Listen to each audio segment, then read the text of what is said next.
Hi there. So today I am going to be installing a mini split system in about a 2,000 square foot house that has radiator heat, and it has a space pack Unico AC system. So this is an old house, 1927, and up in the attic is a space pack that uses high pressure AC to cool the house.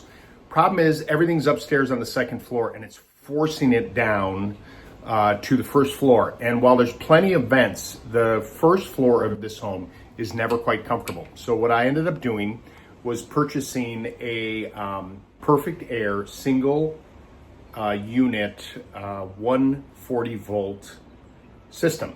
And I'm going to install it as a supplement AC on the first floor.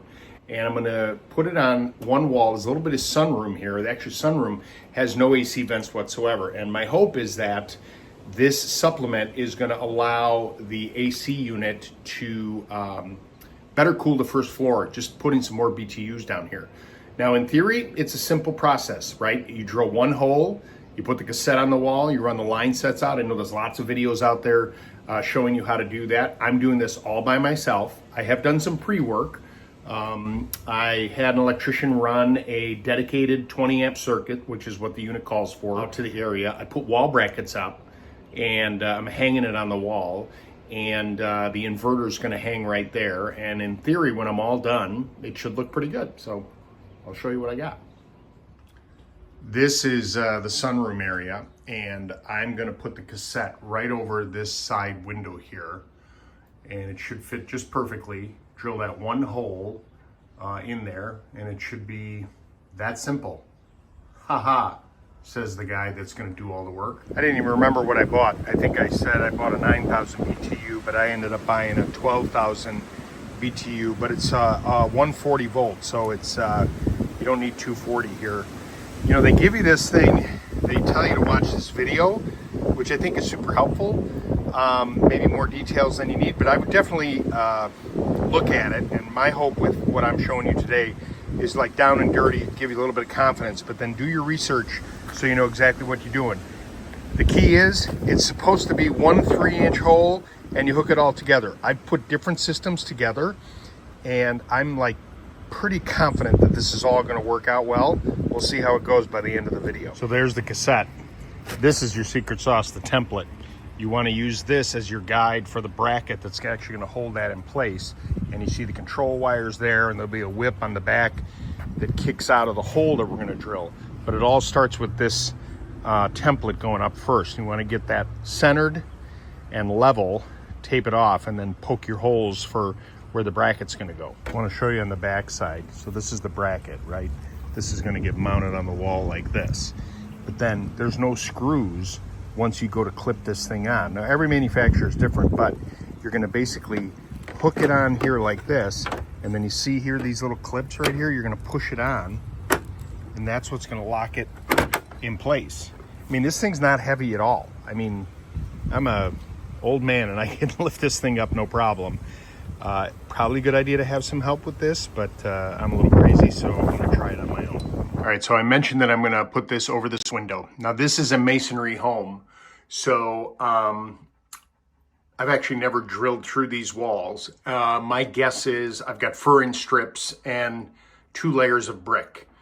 So I'm going to center it on this window, and I'm going to use the template over the top, and I'm going to try and find some studs. That's preferred, right? Or even some fur-in strips to hold it. But the anchors will hold it. It's not a heavy unit, and it runs super quiet and is very smooth. So we'll see what happens. Okay, the bracket's in. I was right. There's nothing behind there. So up at the top, I used some anchors and put actually some lag screws in.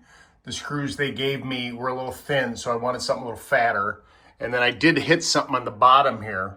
I'm a little concerned when I go to drill this, I may hit the lintel, the steel beam that's supporting the brick on the outside, but I'll let you know how that goes. They will tell you in the instructions that when you drill this hole, you got to do it at a slight angle down, because the drain pipe that comes out of the cassette that's on the inside uses gravity to drain the condensation. So I'm going to just kind of pitch it just ever so slightly. You don't have to go crazy, you just need a little bit of a pitch.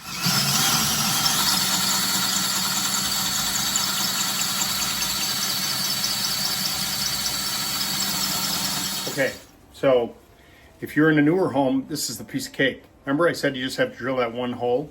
Took me 3 hours. This is a 1927 house. I had like a 6x, some kind of 4x6 on the inside. Then I had a 1/4-inch lintel. And of course, then my drill couldn't reach and I had to put extensions on. Then I had to go out and drill on the backside. So if you're in a newer home, this is a piece of cake. This took 3 hours. Everything else should go much faster now. One other thing that I'm doing is I'm doing the line hide here, coming down to the unit. Because so many of these videos, they show, you know, just the line sets hanging there, and it just looks crazy to me. So you can see I poked a hole out there, and I got the cap on.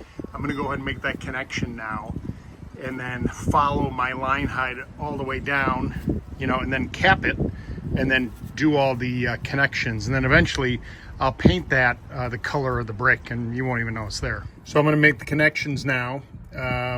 Pretty self-explanatory. The blue to the blue, the other one is a gray, and you tighten it until the fittings are tight. Make sure you're not crossing the threads, but you know they've got little seals in them, and they self-seal it.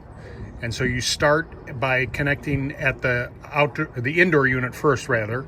That's what's inside here, and then I'll go and connect to the inverter down below. All right. Took me all day. Started at 9 o'clock. It's about 4 o'clock. Did it all by myself, and you just need to give yourself enough time. I had a really hard time drilling the hole because I had to go through the plaster, then through this big 4x, then a 1/4-inch of steel, then the brick. So that was the hardest part. You know, if you're in a modern home, not going to be that big of an issue for you. But once you get that all set, you set this up, put the fittings together, hang it all up. It works perfectly.